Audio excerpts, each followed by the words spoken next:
C ಈ ತರ ದೇವರಾಜ ಅರಸರವರು ತಳ ಸಮುದಾಯದವರನ್ನ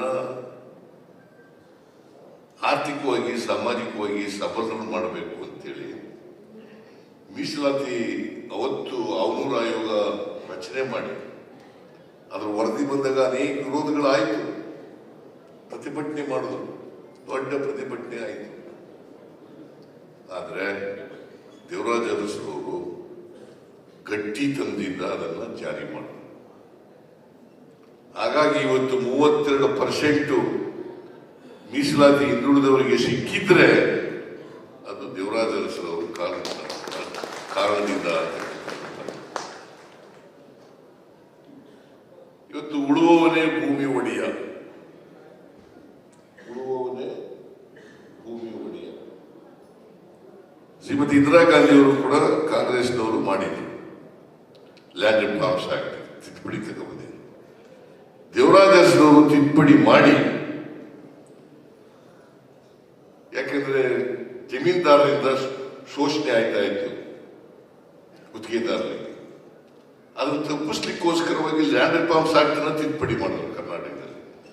ತಿದ್ದುಪಡಿ ಮಾಡಿ ಉಳುವವನೇ ಭೂಮಿ ಒಡೆಯ ಅಂತ ಮಾಡಿ ಈಗೇನಾಗಿದೆ, ಸೆಕ್ಷನ್ 79A(b) ತಿದ್ದುಪಡಿ ಮಾಡಿ ಈಗ ಯಾರು ಬೇಕಾದ್ರೂ ಜಮೀನ್ ತಗೋಬಹುದು. ಉಳುವವನೇ ಅಂತ ಏನಿಲ್ಲ, ಅದು ಜಮೀನೇ ನೋಡದೆ ಜಮೀನ್ ತಗೋಬಹುದು, ನೀರು ಹಿಡಿದೇ ಗೊತ್ತಿಲ್ಲದೇನೆ ಜಮೀನ್ ತಗೋಬಹುದು. 79A(b) ತಿದ್ದುಪಡಿ ಆಯ್ತು. ಯಾರು ಮಾಡಿದವರು? ಯಾರು ಪಟ್ಟಭದ್ರ ಹಿತಾಸಕ್ತರಿದಾರಲ್ಲ, ಯಾರು ಸಮಾಜದಲ್ಲಿ ಬದಲಾವಣೆ ಆಗ್ಬೇಕು ಅಂತ ಮಾಡಬಾರದು ಅಂತ ಇದ್ರಲ್ಲ, ಅವ್ರು ಮಾಡಿದ ಕೆಲಸ. ನಾವು ಸುಮ್ಮನೆ ಇದ್ದೀವಿ.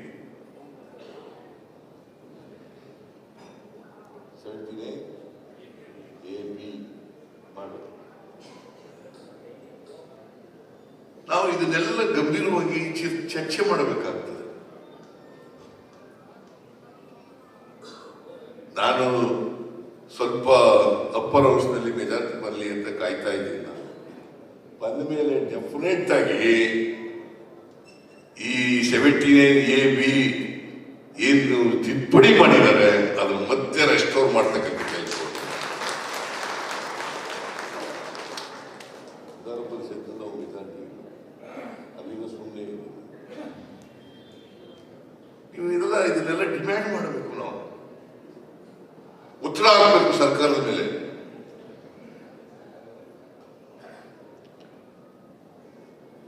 ನೂರಾರು ಕೇಸ್ಗಳಿದ್ದು, ಸಾವಿರಾರು ಕೇಸ್ಗಳಿದ್ದು, ಅವೆಲ್ಲ ಒಟ್ಟೋಗುತ್ತೆ ಕೋರ್ಟ್.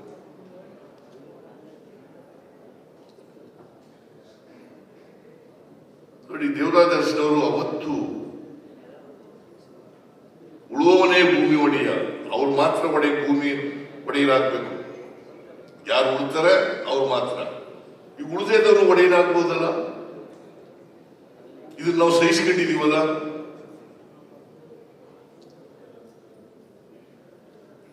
ಮತ್ತೆ ಅಂತ್ಯವರನ್ನ ಬೆಂಬಲಿಸಬೇಕು ಬೇಡವೋ ಅಂತ ಹೇಳಿ ಚರ್ಚೆ ಆಗಬೇಕು.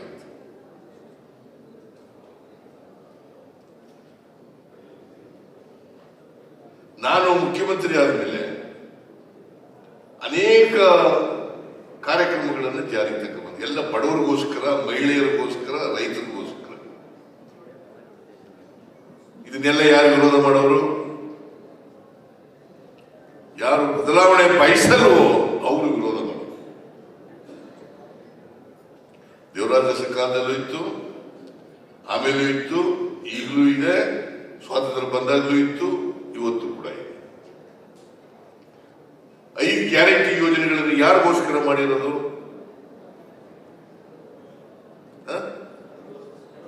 ಬಡವರಿಗೋಸ್ಕರ ಅಲ್ಲ, ಮಹಿಳೆಯರಿಗೋಸ್ಕರ ಅಲ್ಲ, ರೈತರಿಗೋಸ್ಕರ ಅಲ್ಲ, ಯುವಕರಿಗೋಸ್ಕರ ಅಲ್ಲ. ಅದನ್ನು ಮಾಡಬೇಡಿ ಅಂತ ಹೇಳೋರು ಯಾರು? ನಮ್ಮ ಜನ ಹೆಂಗಿದೆ, ಹಕ್ಕು ಚಪ್ಪಾಳೆ ಹೊಡಿತಾರೆ, ಮಾಡಿ ಅಂತಂದ್ರು ಚಪ್ಪಾಳೆ ಹೊಡಿತಾರೆ. ಇದು ಬಂದಿರೋದು ತಾಪತ್ರೆ. ಬಡವರ ಕಾರ್ಯಕ್ರಮಗಳು ಮಾಡೋರ್ಗೂ ಚಪ್ಪಾಳೆ ಹೊಡಿತಾರೆ, ಮಾಡೋರು ವಿರೋಧಿಗಳಿಗೂ ಚಪ್ಪಳೆ ಹೊಡೆಯಿತು. ದೇವರಾಜ ಅರಸು ಕಾಲದಲ್ಲಿ ಇದೆಯಾ ಆದಂತ, ಈಗಲೂ ಇದೆಯಾ, ನಡೀತಾ ಇದೆ.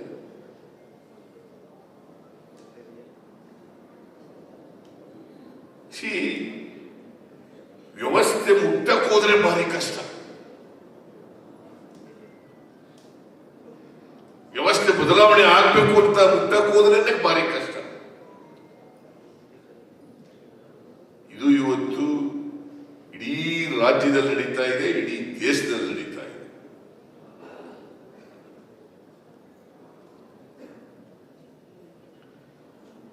ದೇವರಾಜ ಅರಸನವರು ಬದುಕಿರೋರು ಕೂಡ, ಅಧಿಕಾರದಲ್ಲಿ ಇರೋವರೆಗೂ ಕೂಡ ಈ ವರ್ಗದ ಪರವಾಗಿ ಇವರಿಗೆ ನ್ಯಾಯ ಸಿಗಬೇಕು ಅಂತೇಳಿ ಹೋರಾಟವನ್ನು ಮಾಡಿ, ಶ್ರೀಮತಿ ಇಂದಿರಾ ಗಾಂಧಿ ಅವರು ಕೂಡ ಹೋರಾಟವನ್ನು ಮಾಡಿದರು. ಈಗ ಏನಾದರೂ ಈಗ ಬಹಳ ಜನ ನಮ್ಮ 73ನೇ ಇಸ್ವಿನಲ್ಲಿ SCP TSP ಆ ಕಾಯ್ದೆ ತಗೊಂಡ್ಬಂದು. ಯಾಕೆ ತಗೊಂಡ್ಬಂದು? ಪರಿಶಿಷ್ಟ ಜಾತಿ ಪರಿಶಿಷ್ಟ ವರ್ಗದವರಿಗೆ ಜನಸಂಖ್ಯೆಗೆ ಅನುಗುಣವಾಗಿ ಖರ್ಚು ಮಾಡಬೇಕು ಅಂತ ತಗೊಂಡ್ಬಂದು.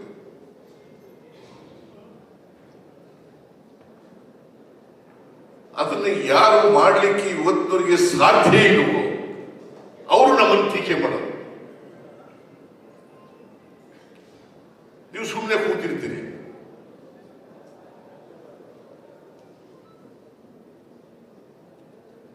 ಈಗ ಪರಿಶಿಷ್ಟ ಜಾತಿ ಪರಿಶಿಷ್ಟ ವರ್ಗದವರು 24.1% ಇದ್ದಾರೆ. ಅವರಿಗೆ ಮೇಲಕ್ಕೆ ಆರ್ಥಿಕವಾಗಿ ಸಾಮಾಜಿಕವಾಗಿ ಮೇಲಕ್ಕೆ ಬರ್ಬೇಕಾದ್ರೆ ಏನ್ ಮಾಡಬೇಕು? ಅವ್ರ ಜನಸಂಖ್ಯೆಗೆ ಅನುಗುಣವಾಗಿ ಹಣ ಖರ್ಚು ಮಾಡಬೇಕಲ್ಲ. ಅಭಿವೃದ್ಧಿ ಕೆಲಸಕ್ಕೆ ನಾವು ಎಷ್ಟು ಖರ್ಚು ಮಾಡ್ತೀವಿ, ಅದರಲ್ಲಿ ಜನಸಂಖ್ಯೆಗೆ ಅನುಗುಣವಾಗಿ ಖರ್ಚು ಮಾಡಬೇಕಲ್ಲ. ಇದನ್ನು ನಾನು ಮೊದಲನೇ ಬಾರಿಗೆ Karnataka is the second state to implement this type of act. ಕರ್ನಾಟಕದಲ್ಲಿ ಮೊದಲನೇ ಬಾರಿಗೆ ಮಾಡಿದೆ.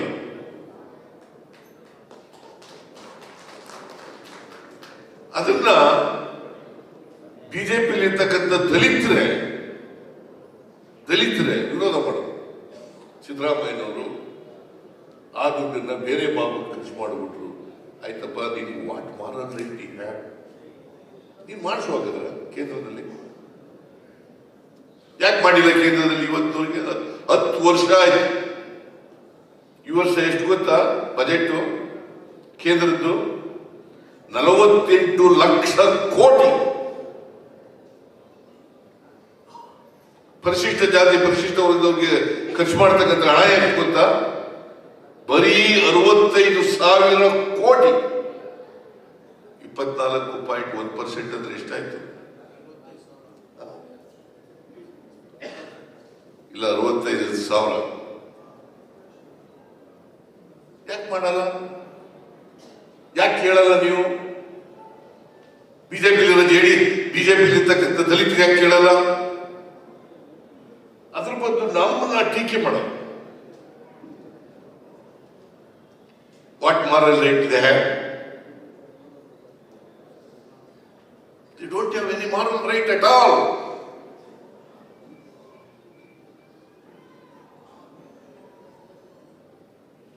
ಇವತ್ತು ಮೊದಲನೇ ಬಾರಿಗೆ ಕರ್ನಾಟಕದಲ್ಲಿ ಜಾತಿ ಗಣತಿ, ಇಲ್ಲಿ ಕಾಂತರಾಜ್ ಕೂತಿದ್ದಾರೆ, ಇಲ್ಲಿ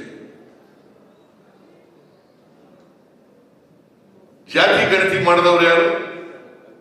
ಕರ್ನಾಟಕ ಸರ್ಕಾರ. ಅವರೆಲ್ಲ ಮಾಡಿದ್ದಾರೆ ಬಿಜೆಪಿ.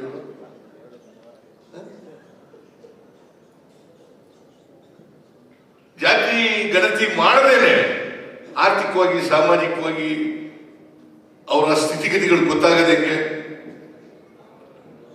ಅವ್ರಿಗೆ ಕಾರ್ಯಕ್ರಮಗಳು ರೂಪಿಸೋದಂಗೆ, ಪ್ರಿಫರೆನ್ಸಿಯಲ್ ಸಿಸ್ಟಮ್ ಆ ಸಿಸ್ಟಮ್ ಅನ್ನ ಜಾರಿ ತರದಂಗೆ, ಸಾಮಾಜಿಕ ನ್ಯಾಯ ತರ್ತಕ್ಕಂಥ ಹೆಂಗೆ, ಇದ್ರ ಬಗ್ಗೆ ಚರ್ಚೆ ಆಗಬೇಕು ಬೇಡ? ನಾನು ಇವೆಲ್ಲನೂ ಮಾಡ್ತಾ ಇದ್ದೀನಿ ಅಂತ ಹೇಳಿ ಅವ್ರಿಗೆ ಕೋಪ. ಅದಕ್ಕೆ ಸಿದ್ದರಾಮಯ್ಯ ಸಿದ್ದರಾಮಯ್ಯ ಹೆಂಗಾರ ಮಾಡಿ ರಾಜಕೀಯವಾಗಿ ಮುಗಿಸ್ಬಿಡಬೇಕು ಅಂತ ಹುನ್ನಾರ ಮಾಡ್ತಾ ಇದೆ.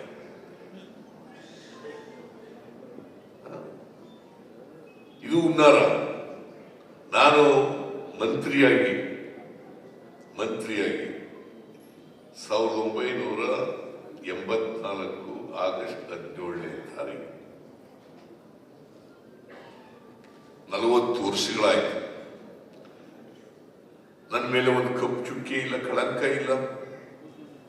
ಈಗ ಕಳಂಕ ಕಪ್ಪು ಚುಕ್ಕಿ ಇಲ್ಲ ಶುರು ಮಾಡ್ಬಿಟ್ಟಿದ್ದ. ನಾನು ಏನು ತಪ್ಪು ಮಾಡಿದ್ರು ಕೂಡ ತಪ್ಪು ಮಾಡಿದ್ದಾನೆ ಅಂತ ದಿನಾ ಹೇಳೋದು, ರಾಜೀನಾಮೆ ಕೊಡಿ.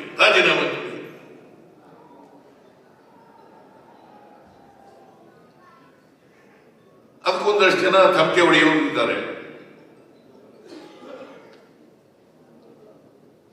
ಇದು ಇವತ್ತು ನಡೀತಾ ಇರ್ತಕ್ಕಂಥ ಷಡ್ಯಂತ್ರಗಳು. ಇಂಥ ಷಡ್ಯಂತ್ರಗಳನ್ನ ನಾವೆಲ್ಲರೂ ಕೂಡ ಯಾರು ಸಾಮಾಜಿಕ ನ್ಯಾಯದಿಂದ ವಂಚಿತರಾಗಿದ್ದೀವಿ, ಅವಕಾಶಗಳಿಂದ ವಂಚಿತರಾಗಿದ್ದೀವಿ, ಶೋಷಣೆಗೆ ಒಳಪಟ್ಟಿದ್ದೀವಿ, ನಾವೆಲ್ಲರೂ ಒಂದಾಗಿ ಇಂಥ ಷಡ್ಯಂತ್ರಗಳನ್ನ ವಿರೋಧ ಮಾಡದೆ ಹೋದರೆ, ಇವುಗಳ ವಿರುದ್ಧ ಹೋರಾಟ ಮಾಡದೆ ಹೋದರೆ ಯಾರು ನ್ಯಾಯ ಸಿಗಲಿಕ್ಕೆ ಸಾಧ್ಯ ಇಲ್ಲ. ಕಾಂತ ನಮ್ಮ ಜೊತೆ ಮಂತ್ರಿಯಾಗಿ ಇವತ್ತು ದೇವರಾಜ ಅರಸು ಪ್ರಶಸ್ತಿ ಪುರಸ್ಕೃತರಾಗಿದ್ದಾರಲ್ಲ, SK ಕಾಂತ, ರಾಮಕೃಷ್ಣ ಹೆಗಡೆ ಅವ್ರ ಕಾಲದಲ್ಲಿ ನಾನು ಅವರು ಒಟ್ಟಿಗೆ ಕ್ಯಾಬಿನೆಟ್ ನಲ್ಲಿ ಇದ್ದರು. ಅವರು ಹುಟ್ಟುತ್ತವಿಂದ ಸಾಮಾಜಿಕ ನ್ಯಾಯದ ಪರವಾಗಿ ಹೋರಾಟ ಮಾಡ್ಕೊಂಡು ಬಂದಿರ್ತಕ್ಕಂಥವ್ರು, ಕಾರ್ಮಿಕರ ಪರವಾಗಿ ಹೋರಾಟ ಮಾಡ್ಕೊಂಡು ಬಂದಿರ್ತಾರೆ. ಇವತ್ತು ಕೂಡ ಕಾರ್ಮಿಕರ ಪರವಾಗಿ ಹೋರಾಟ ಮಾಡ್ಕೊಂಡು ಸ್ವಲ್ಪ ಕೂಡ ಬದಲಾವಣೆ ಆಗಿಲ್ಲ. ಅವರು ನಮ್ಮ ಏಕಾಂತ ವಿಷಯ ಕೂತಿದ್ದಾರೆ ಎದುರುಗಡೆ, ಇವರು ಕೂಡ ನಮ್ಮ ಜೊತೆ ಮಂತ್ರಿಯಾಗಿ.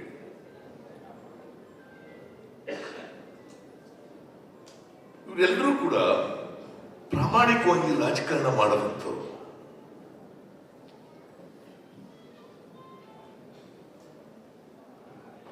ಪಾಪ ಏಕಾಂತಯ್ಯನವರು ಈ ಪ್ರಾಮಾಣಿಕ ರಾಜಕಾರಣಕ್ಕೆ ಮನ್ನಣೆ ಇಲ್ಲ ಅಂತೇಳಿ ಬಿಟ್ಟೇ ಬಿಟ್ರು ರಾಜಕೀಯ.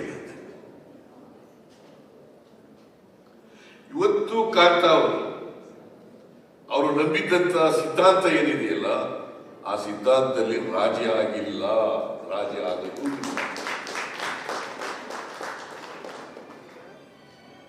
ಇವತ್ತು ಕಮಿಟಿಯವರು ಒಳ್ಳೆ ಸೂಕ್ತ ವ್ಯಕ್ತಿಯನ್ನ ಆಯ್ಕೆ ಮಾಡಿದ್ದಾರೆ.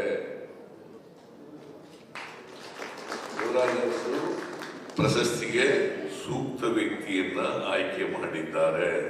ನಾನು ಇದರಲ್ಲಿ ಕಮಿಟಿನಲ್ಲಿ ಕೈ ಹಾಕಿಲ್ಲ. ಏನಪ್ಪ ತಗಡಿಗೆ ಕೈ ಹಾಕಿಲ್ಲ. ಕಾಂತನ ಆಯ್ಕೆ ಮಾಡಿರೋದು ನೋಡಿ ಬಹಳ ಸಂತೋಷ ಆಯ್ತು. ಒಬ್ಬ ಕಾರ್ಮಿಕ ನಾಯಕನಾಗಿ ಸಮಾಜವಾದಿ ಹಿನ್ನೆಲೆಯಿಂದ ಬಂದಿರತಕ್ಕಂಥ, ಸಮಾಜವಾದಿ ಚಿಂತನೆಯನ್ನ ಮೈಗೂಡಿಸ್ಕೊಂಡಿರ್ತಕ್ಕಂಥ ಕಾಂತ, ದೇವರಾಜ ಅರಸರು ಏನು ಸಾಮಾಜಿಕ ನ್ಯಾಯದ ಹರಿಕಾರ ಅಂತಾರಲ್ಲ, ಆ ಹರಿಕಾರರ ಪ್ರಶಸ್ತಿಗೆ ಯೋಗ್ಯ ವ್ಯಕ್ತಿಯನ್ನ ಆಯ್ಕೆ ಮಾಡಿದ್ದಾರೆ. ಅದರಿಂದ ನಾನು ಈ ಸಂದರ್ಭದಲ್ಲಿ ಕಾಂತ ಅವರಿಗೆ ಅಭಿನಂದನೆಗಳನ್ನ ಸಲ್ಲಿಸಲಿಕ್ಕೆ ಬಯಸ್ತಾ ಇದ್ದೇನೆ. ಈಗ 76 ವರ್ಷ ಕಾಂತನ್ ಕೇಳಿದೆ ನಾನು, ಎಷ್ಟಪ್ಪ ವಯಸ್ಸು? ಈಗ ಕಾಂತನ್ಗೆ 76 ವರ್ಷ.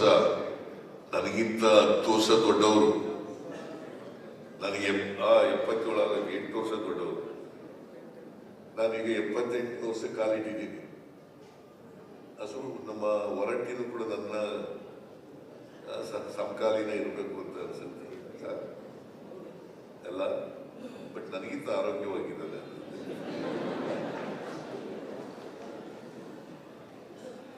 ನಾವೆಲ್ಲ ಒಳ್ಳೆ ಸ್ನೇಹಿತರು.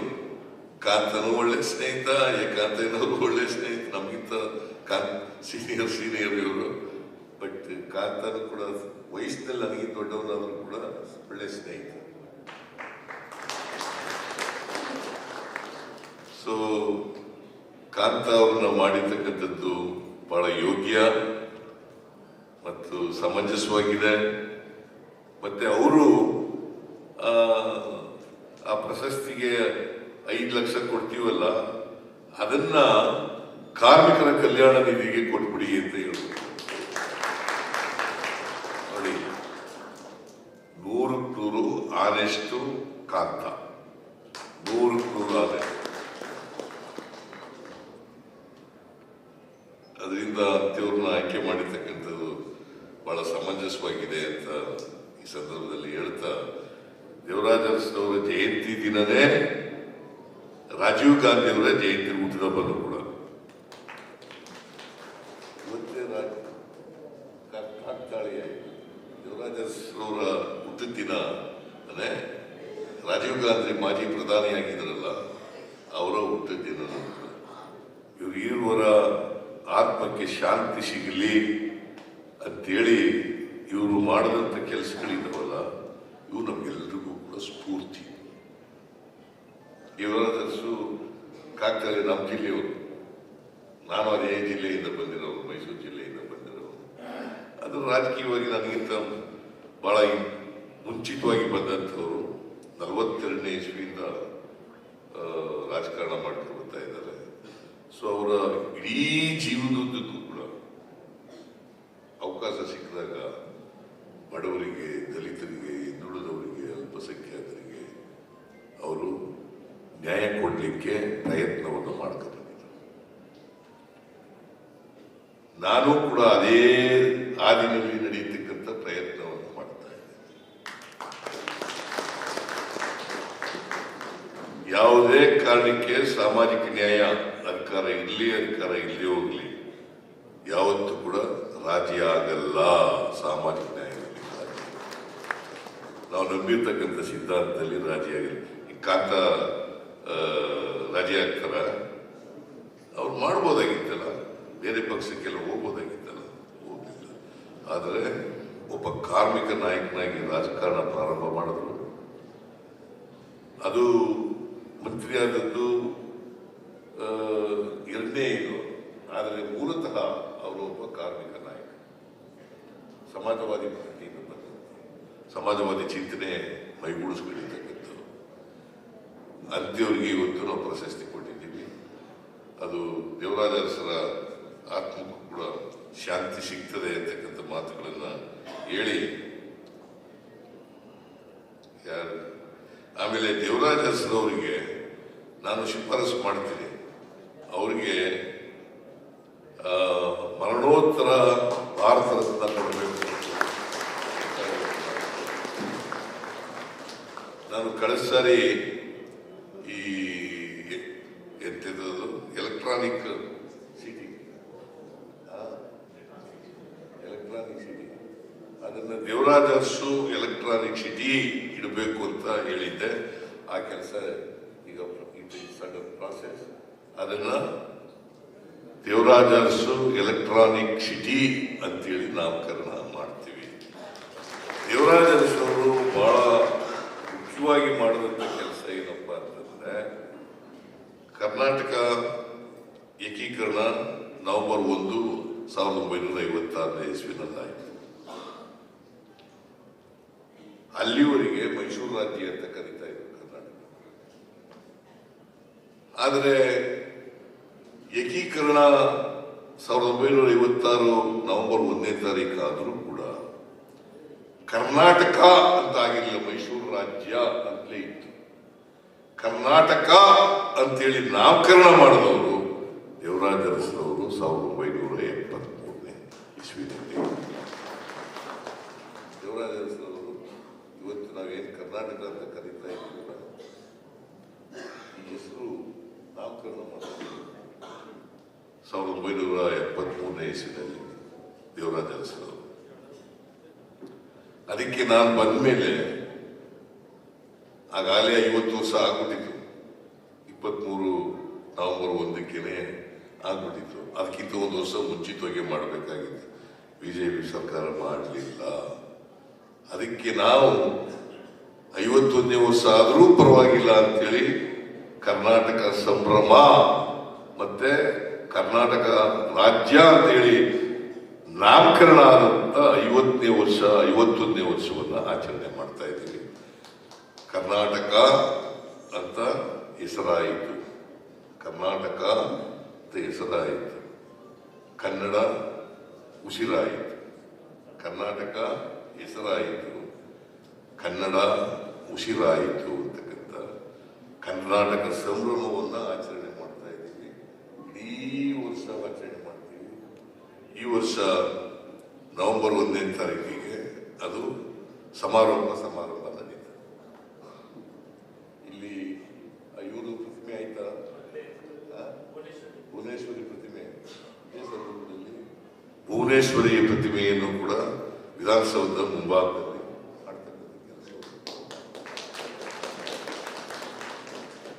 ನವೆಂಬರ್ 1ನೇ ತಾರೀಕು ಅದು ಉದ್ಘಾಟನೆ ಆಗಬೇಕು. ತಗಡಿಗೆ ಸ್ವಲ್ಪ ಆ ಕಡೆ ಕಾನ್ಸಂಟ್ರೇಟ್ ಮಾಡಿ ಅದು ಉದ್ಘಾಟನೆ ಮಾಡ್ತಕ್ಕಂಥ ಕೆಲಸವನ್ನು ಮಾಡಬೇಕು. ಈ ಕರ್ನಾಟಕ ಅಂತ ನಾಮಕರಣ ಆದದರ ಪ್ರಯುಕ್ತ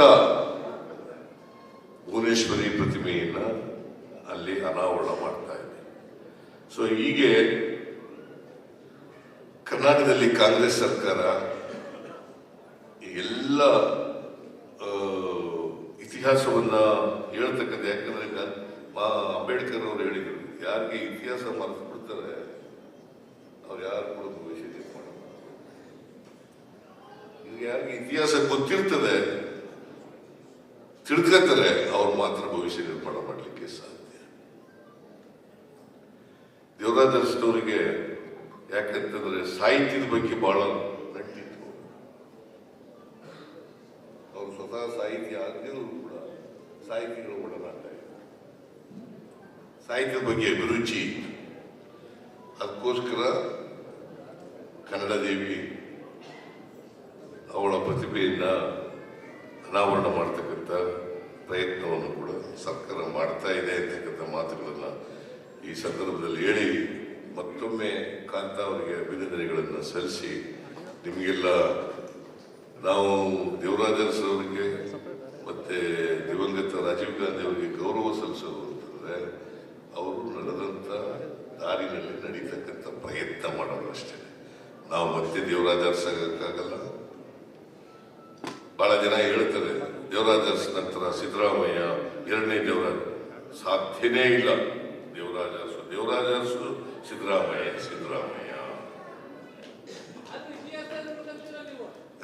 ಅದರಿಂದ ಇಷ್ಟು ವಿಚಾರಗಳನ್ನ ಹೇಳಿ ನಿಮಗೆಲ್ಲ ನಮಸ್ಕಾರ ಮಾಡಿ ನಾನು ಮಾತು ಮುಗಿಸ್ತೇನೆ. ಜೈ ಹಿಂದ್, ಜೈ ಕರ್ನಾಟಕ. ದೇವರಾಜ ಅರಸು ಅವರ ಜನ್ಮ ದಿನಾಚರಣೆ ಕಾರ್ಯಕ್ರಮದಲ್ಲಿ ಭಾಗವಹಿಸಿರ್ತಕ್ಕಂಥ ವಿಧಾನ ಪರಿಷತ್ತಿನ ಸಭಾಪತಿಗಳಾದಂಥ ಶ್ರೀ ಬಸವರಾಜ ಹೊರಟ್ಟಿಯವರ, ಹಿಂದುಳಿದ ವರ್ಗಗಳು ಮತ್ತು ಕನ್ನಡ ಮತ್ತು ಸಂಸ್ಕೃತಿ ಇಲಾಖೆಯ ಸಚಿವರಾದಂಥ ಶ್ರೀ ಶಿವರಾಜ್ ತಂಗಡಗಿಯವರ, ಸಮಾಜ ಕಲ್ಯಾಣ ಇಲಾಖೆಯ ಸಚಿವರಾದಂಥ ಡಾಕ್ಟರ್ ಎಸ್ ಸಿ ಮಾದೇವಪ್ಪ ಅವರ, ದೇವರಾಜ ಅರಸು ಅವರ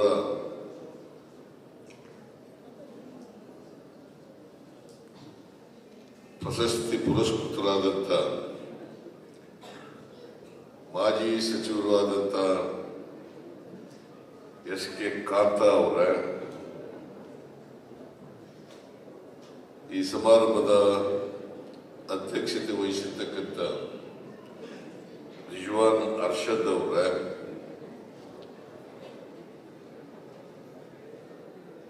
ಮುಖ್ಯಮಂತ್ರಿಗಳ ರಾಜಕೀಯ ಕಾರ್ಯದರ್ಶಿಗಳಾದಂಥ ನಜೀರ್ ಅಹಮದ್ ಅವರ, ಮೇಲ್ಮನೆಯ ಸದಸ್ಯರಾದಂಥ ಸುಧಾಮ್ ದಾಸ್ ಅವರ,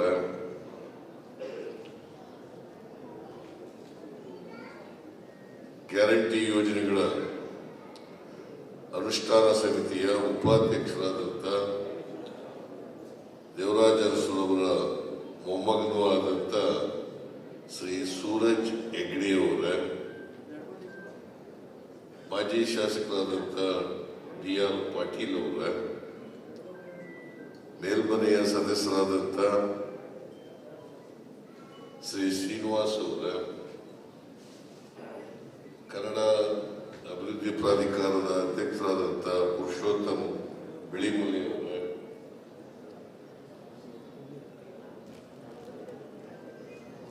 ವಿಧಾನಸಭೆಯಲ್ಲಿ ಶಾಸಕರಾದಂಥ ಹಾಗೂ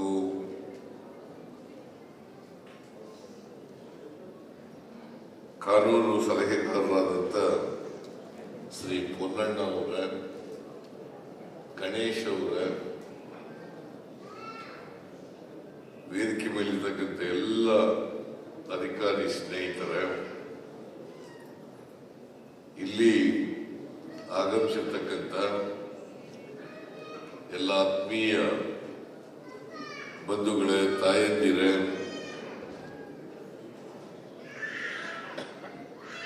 ಮಾಧ್ಯಮದ ಗೆಳೆಯರೇ, ಇವತ್ತು ದೇವರಾಜ ಅರಸುರವರ ಜನ್ಮದಿನ. ಅವರು ಮೈಸೂರು ಜಿಲ್ಲೆಯ ಹುಣಸೂರು ತಾಲೂಕಿನ ಕಲ್ಲಳ್ಳಿ ಗ್ರಾಮದಲ್ಲಿ ಜನಿಸಿದರು. 20 ಆಗಸ್ಟ್ 1915ನೇ ಇಸ್ವಿಯಲ್ಲಿ. ಸುಮಾರು 67 ವರ್ಷಗಳ ಕಾಲ ಬದುಕಿದ್ದರು. 8 ವರ್ಷಗಳ ಕಾಲ ಮುಖ್ಯಮಂತ್ರಿಯಾಗಿದ್ದರು. ಅವರು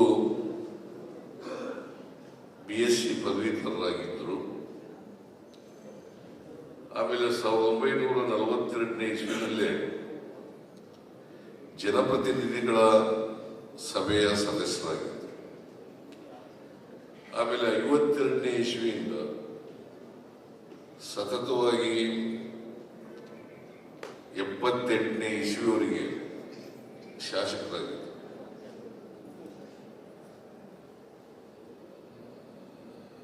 6 ಬಾರಿ ಶಾಸಕರಾಗಿದ್ದರು.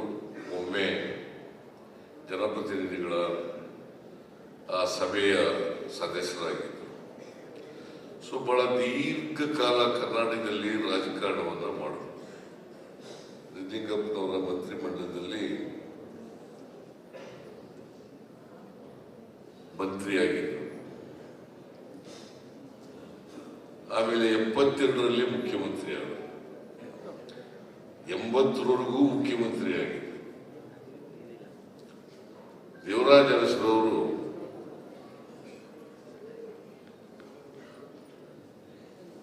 ಅರಸು ಮನೆತನದಲ್ಲಿ ಹುಟ್ಟಿದ್ರು ಕೂಡ ಈ ಸಮಾಜದಲ್ಲಿರ್ತಕ್ಕಂಥ ತಳ ಸಮುದಾಯ, ದಲಿತರು, ಹಿಂದುಳಿದವರು, ಅಲ್ಪಸಂಖ್ಯಾತರು, ಮಹಿಳೆಯರು, ಈ ವರ್ಗದ ಜನರ ಬಗ್ಗೆ ಬಹಳ ಕಾಳಜಿಯನ್ನು ಇಟ್ಟುಕೊಂಡಿದ್ರು. ಯಾಕಂದ್ರೆ ಸಮಾಜದಲ್ಲಿ ಅಸಮಾನತೆಯನ್ನು ಹೋಗಲಾಡಿಸಬೇಕು ಅಂತಕ್ಕಂಥದ್ದು ನಮ್ಮ ಸಂವಿಧಾನ ಹೇಳಿರ್ತಕ್ಕಂಥ. ಸಮಾಜದಲ್ಲಿ ಸಮಾನತೆ ಬರಬೇಕು, ಎಲ್ಲರಿಗೂ ಸಮಾನ ಅವಕಾಶಗಳು ಸಿಕ್ಕಬೇಕು, ಸಮಾಜದಲ್ಲಿ ಬದಲಾವಣೆ ಆಗಬೇಕು. ಇದು ನಮ್ಮ ಸಂವಿಧಾನ ಬಹಳ ಸ್ಪಷ್ಟವಾಗಿ ಹೇಳ್ತದೆ. ಸಾಮಾಜಿಕ ನ್ಯಾಯ ಅಂತಂದ್ರೆ ಎಲ್ರಿಗೂ ನ್ಯಾಯ ಸಿಗಬೇಕು, ಎಲ್ರಿಗೂ ಸಮಾನ ಅವಕಾಶಗಳು ಸಿಗಬೇಕು. ಮೇಲು ಕೀಳು ಇರಬಾರ್ದು, ಬಡವ ಬಲ್ಲಿದ ಇರಬಾರ್ದು, ಜಾತಿ ವ್ಯವಸ್ಥೆ ಇರಬಾರ್ದು. ಎಲ್ಲರೂ ಕೂಡ ಮನುಷ್ಯರಾಗಿ ಬಾಳ್ತಕ್ಕಂಥ ಒಂದು ಸಮಾನತೆಯ ಸಮಾಜ ನಿರ್ಮಾಣ ಆಗಬೇಕು ಅಂತ ಬಸವಾದಿ ಶರಣರಿಂದ ಕನಸು ಕಂಡಿದ್ರು. ಬಾಬಾ ಸಾಹೇಬ್ ಅಂಬೇಡ್ಕರ್ ಅವರು ಬಸವಾದಿ ಶರಣರ ತತ್ವ ಆದರ್ಶಗಳ ಮೇಲೆ ನಮ್ಮ ಸಂವಿಧಾನವನ್ನ ರಚಿಸಿದ್ರು ಅಂತಕ್ಕಂಥದ್ದನ್ನ ಇವತ್ತು ನಾವು ನಿರೀಕ್ಷಿಸ್ತಾ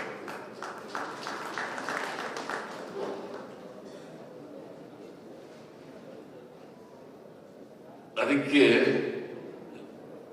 ದೇವರಾಜ ಅರಸರವರಿಗೆ ಸಾಮಾಜಿಕ ನ್ಯಾಯದ ಹರಿಕಾರ ಅಂತ ಕರಿತೀವಿ. ಸಾಮಾಜಿಕ ನ್ಯಾಯದ ಹರಿಕಾರ.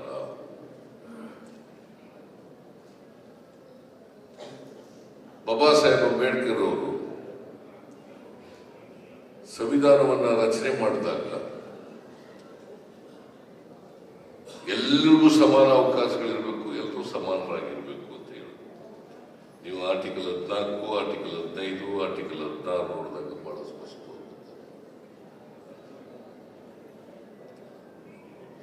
ಅಸಮಾನತೆ ಹೋಗ್ಬೇಕು.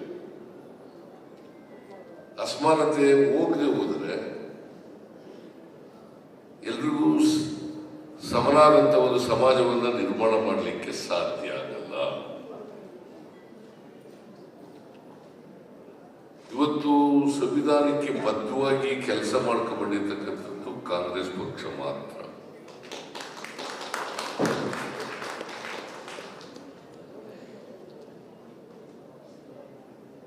ಯಾಕಂತಂದ್ರೆ ಅವತ್ತಿಂದ ಇವತ್ತವರೆಗೆ, ನೆಹರು ಕಾಲದಿಂದ ಇವತ್ತವರೆಗೆ ಅಸಮಾನತೆಯ ಸಮಾಜವನ್ನ ತೊಡೆದಾಕಿ ಸಮಾನತೆಯ ಸಮಾಜವನ್ನು ನಿರ್ಮಾಣ ಮಾಡಬೇಕು ಅಂತಕ್ಕಂಥದ್ದು ಅದು ನೆಹರೂರವರು ಪ್ರಯತ್ನ ಮಾಡಿದ್ರು.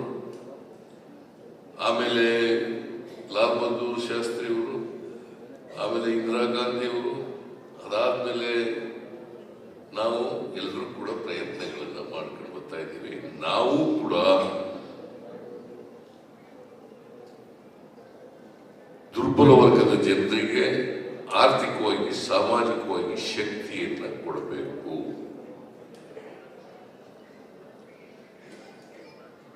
ಬಾಬಾ ಸಾಹೇಬ್ ಅಂಬೇಡ್ಕರ್ ಅವರು ಹೇಳ್ತಿದ್ರು, ಈಗ ನಮಗೆ ರಾಜಕೀಯ ಸ್ವಾತಂತ್ರ್ಯ ಸಿಗ್ತಿದೆ. ರಾಜಕೀಯ ಸ್ವಾತಂತ್ರ್ಯ ಯಶಸ್ವಿಯಾಗಬೇಕಾದ್ರೆ ಆರ್ಥಿಕ ಪ್ರಜಾಪ್ರಭುತ್ವ ಮತ್ತು ಸಾಮಾಜಿಕ ಪ್ರಜಾಪ್ರಭುತ್ವ ಸಿಕ್ಕಿದಾಗ ಮಾತ್ರ ಸಾಧ್ಯ ಆಗ್ತದೆ, ಇಲ್ಲದವರೆ ಸಾಧ್ಯ ಆಗಲ್ಲ. ಈಗ ಸ್ವಾತಂತ್ರ್ಯ ಬಂದು ಈಗ ನಾವು 78ನೇ ಸ್ವಾತಂತ್ರ್ಯೋತ್ಸವವನ್ನು ಆಚರಣೆ ಮಾಡಿದ್ವಿ. 77 ವರ್ಷಗಳಾಗ 78ನೇ ಸ್ವಾತಂತ್ರ್ಯೋತ್ಸವವನ್ನು ಆಚರಣೆ ಮಾಡಿದ್ವಿ. 77 ವರ್ಷಗಳಲ್ಲಿ ಇನ್ನೂ ಸಮಾನತೆಯನ್ನು ಸಾಧಿಸಲಿಕ್ಕೆ ಸಾಧ್ಯ ಆಗಿಲ್ಲ. ಇನ್ನೂ ಕೂಡ ಎಲ್ಲರನ್ನು ಸಾಕ್ಷರರನ್ನಾಗಿ ಮಾಡಲಿಕ್ಕೆ ಸಾಧ್ಯ ಆಗಿಲ್ಲ. ಇನ್ನೂ ಕೂಡ ಸಮಾಜದಲ್ಲಿ ಆರ್ಥಿಕವಾಗಿ ಎಲ್ರಿಗೂ ಕೂಡ ಈ ದೇಶದ ಸಂಪತ್ತಲ್ಲ ಎಲ್ರಿಗೂ ಸಮಾನವಾಗಿ ಹಂಚಲಿಕ್ಕೆ ಸಾಧ್ಯ ಆಗಿಲ್ಲ.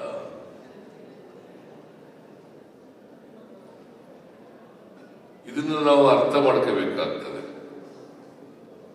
ಅದಕ್ಕೆ ಶ್ರೀಮತಿ ಇಂದಿರಾ ಗಾಂಧಿ ಅವರು ಬದುಕಿದ್ದಾಗ ಗರೀಬಿ ಹಠಾವೋ ಅಂತ ಘೋಷಣೆಯನ್ನು ಮಾಡಿದ್ರು. ಅದನ್ನು ತಮಾಷೆನೂ ಮಾಡಿದ್ರು, ಅದು ಬೇರೆ ಪ್ರಶ್ನೆ. ಗರೀಬಿ ಹಠಾವೋ. ಈ ದೇಶದಲ್ಲಿ ಬಡತನ ಹೋಗದೇನೆ, ಜಾತಿ ವ್ಯವಸ್ಥೆ ಹೋಗದೇನೆ ಸಮಾನತೆ ಬರೋದು ಹೇಗೆ ಬರ್ತದೆ? ಜಾತಿ ವ್ಯವಸ್ಥೆ ಹೋಗ್ಬೇಕು, ಆಗ ಮಾತ್ರ ಸಮಾನತೆ ಬರಲಿಕ್ಕೆ ಸಾಧ್ಯ. ಯಾಕಂದ್ರೆ ವ್ಯಕ್ತಿಯನ್ನ ಇವತ್ತು ಜಾತಿ ಆಧಾರದ ಮೇಲೆ ಗುರುತಿಸ್ತಕ್ಕಂಥ ವ್ಯವಸ್ಥೆ ಇವತ್ತು ನಮ್ಮಲ್ಲಿ ಬಂದ್ಬಿಟ್ಟಿದೆ. ಅವರ ಪ್ರತಿಭೆ ಮೇಲೆ, ಅವರ ವ್ಯಕ್ತಿತ್ವದ ಮೇಲೆ ಗುರುತಿಸ್ತಕ್ಕಂಥ ಕೆಲಸ ಆಗ್ತಾ ಇದೆ. ಜಾತಿ ಆಧಾರದ ಮೇಲೆ ಗುರುತಿಸ್ತಕ್ಕಂಥದ್ದು. ಯಾರು ಕೂಡ ಜಾತಿ ಆಧಾರದ ಮೇಲೆ ಈ ಸಮಾಜದಲ್ಲಿ ಪ್ರತಿಭಾವಂತರಾಗಲಿಕ್ಕೆ ಸಾಧ್ಯ ಇಲ್ಲ. ಅವಕಾಶಗಳು ಯಾರು ಸಿಗ್ತವೆ ಅವ್ರು ಮಾತ್ರ ಪ್ರತಿಭಾವಂತರಾಗ್ತಾರೆ. ಅವಕಾಶಗಳು ಸಿಕ್ಕದೆ ಹೋದ್ರೆ ಪ್ರತಿಭಾವಂತರು ಹೆಂಗಾಗ್ತಾರೆ? ಅವಕಾಶಗಳಿಂದ ವಂಚಿತರನ್ನಾಗಿ ಮಾಡಿಬಿಟ್ಟಿದ್ದಾರೆ ಸಮಾಜದಲ್ಲಿ. ಶತಮಾನಗಳ ಕಾಲ ಅವಕಾಶಗಳಿಂದ ವಂಚಿತರಾಗಿ, ಅಕ್ಷರ ಸಂಸ್ಕೃತಿಯಿಂದ ವಂಚಿತರಾಗಿ, ಸಂಪತ್ತಿನಿಂದ ವಂಚಿತರಾಗಿ ಇಂಥ ಸಮಾಜ ಇರುವಾಗ ಸಮಾನತೆ ಬರಬೇಕು, ಸಮಾನತೆ ಬರಬೇಕು. ಅದಕ್ಕೆ ನೋಡಿ 850 ವರ್ಷಗಳ ಹಿಂದೆನೆ ಬಸವಾದೀಶರು ಜಾತಿ ಹೋಗ್ಬೇಕು, ಎಲ್ಲರೂ ಸಮಾನರಾಗಬೇಕು ಅಂತ, ಸಮಾಜದಲ್ಲಿ ಬದಲಾವಣೆ ಆಗಬೇಕು ಅಂತ ಹೇಳಿ ಸಾಮಾಜಿಕ ಕ್ರಾಂತಿಯನ್ನೇ ಮಾಡಿದ್ರು. ಆದರೆ ಇವನಾರವ ಎಂತ ಹೇಳ್ಬೇಡಪ್ಪ,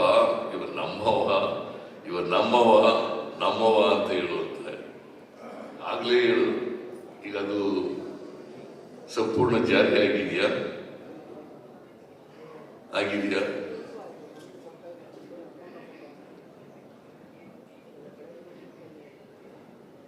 ಜಾರಿ ಆಗಿಲ್ಲ. ಯಾರು ಈ ವಚನ ಹೇಳುತ್ತದೆ, ಎಲ್ಲರೂ ಅಲ್ಲ, ಕೆಲವರು ಜಾತಿ ಮಾಡ್ತಾರೆ. ವಚನ ಹೇಳುದು, ಜಾತಿ ಮಾಡೋದು. ಇವನಾರವ ಅಂತ ಹೇಳುದು, ಈ ಕಡೆ ಬಂದು ಯಾವ ಜಾತಿ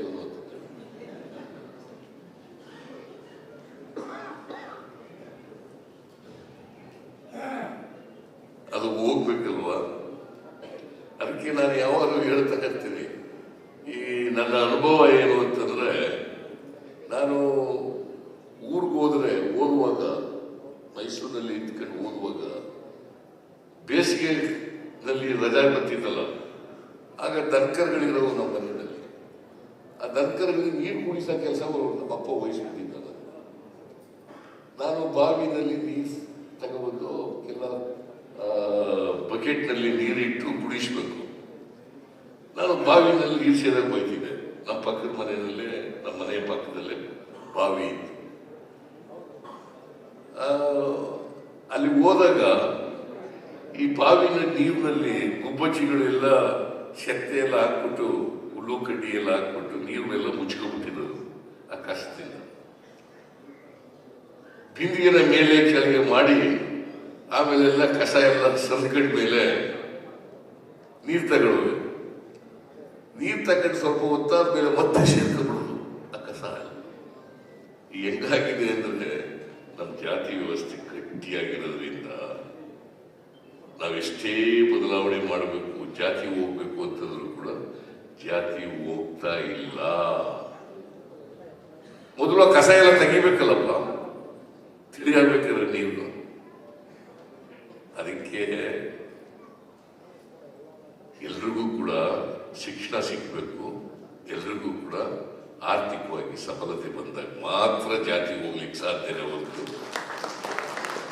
ಸಾಧ್ಯ ಅಲ್ಲ. ಅದಕ್ಕಾಗಿ ದೇವರಾಜ ಅರಸನವರು ಮುಖ್ಯಮಂತ್ರಿ ಆಗಿದ್ದಾಗ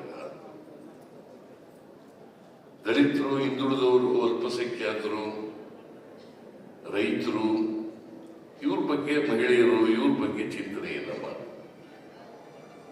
ಇದು ಬದಲಾವಣೆ ಆಗ್ಬೇಕಾದ್ರೆ ಶಿಕ್ಷಣಕ್ಕೆ ಹೆಚ್ಚು ಒತ್ತು ಕೊಡಬೇಕು.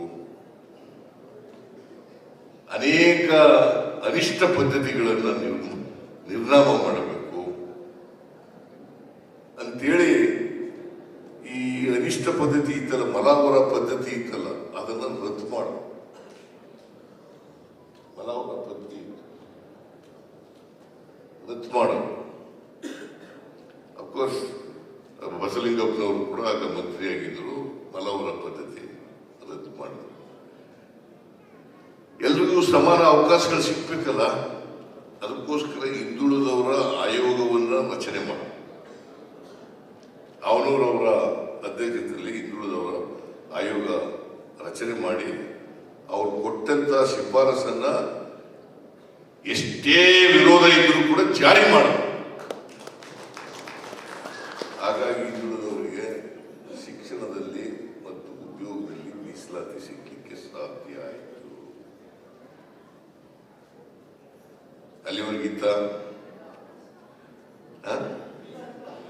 ಅಲ್ಲಿವರೆಗೆ ನಾಗನೂರವರ